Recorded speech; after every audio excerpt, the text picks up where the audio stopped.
Before we sleep, stories about ordinary lives. Tonight's story, The Deal.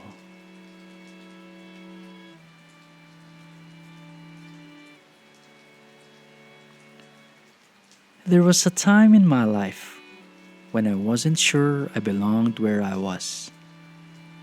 First year of medical school, first semester. For most of my life, I got by without studying too hard. High school, manageable.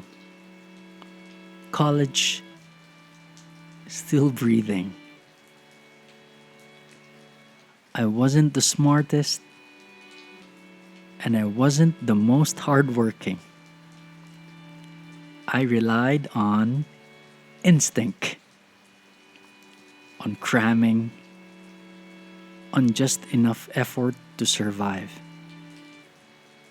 And then, med school arrived, and instinct was no longer enough. For the first time in my life, I studied until my eyes burned. Sleepless nights before exams, sacrificed weekends, turned down drinking sessions with friends, uninstalled online games I used to escape into, and still, I failed some exams. Imagine studying harder than you ever have and still not passing. That kind of failure hits differently. Every evening around 7 p.m., after classes, I would pass by the university chapel. Not because I was especially holy, but because I was desperate. The chapel was quiet at that hour, almost empty. I would sit there, exhausted, embarrassed, afraid I wasn't cut out for this. And one evening, I made the deal.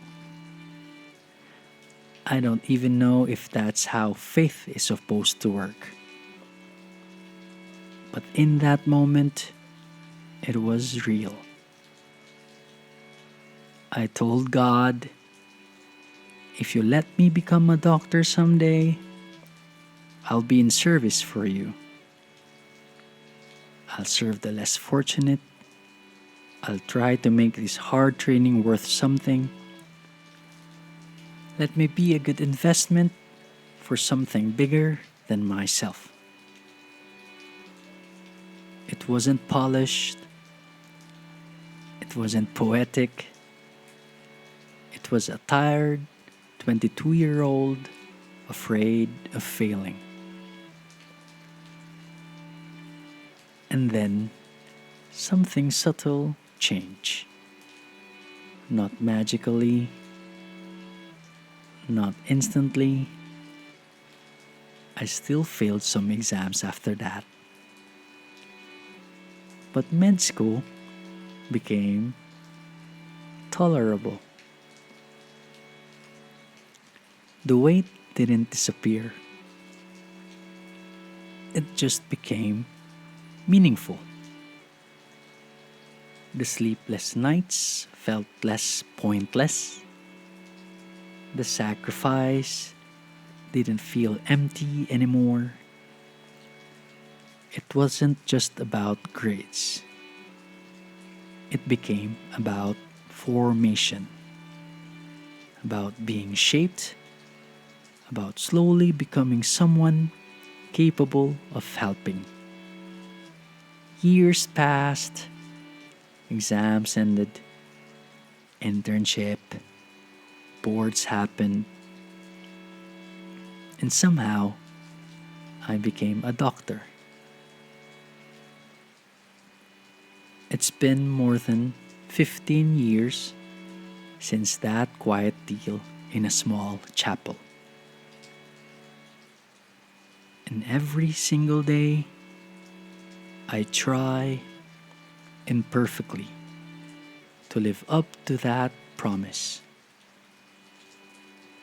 Not in grand gestures, not in dramatic sacrifices, just in showing up, trying to listen well, trying to serve, trying to remember that this was never only about achievement.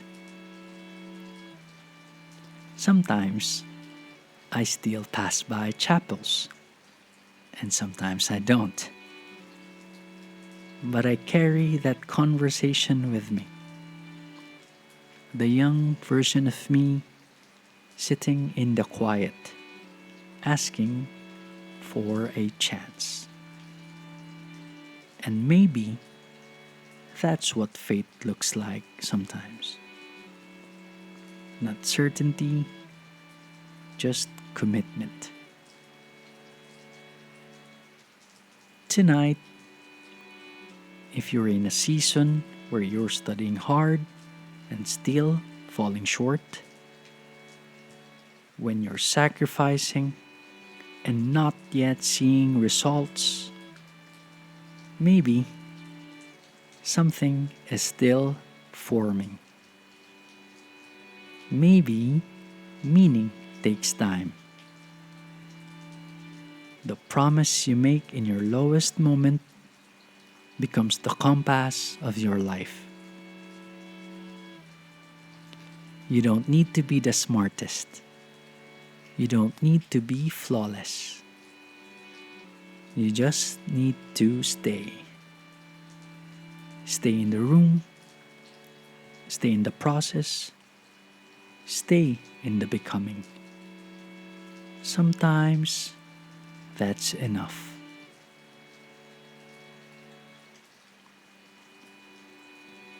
And that's tonight's story. Before we sleep, let the day end. I'll see you in the next one. Good night.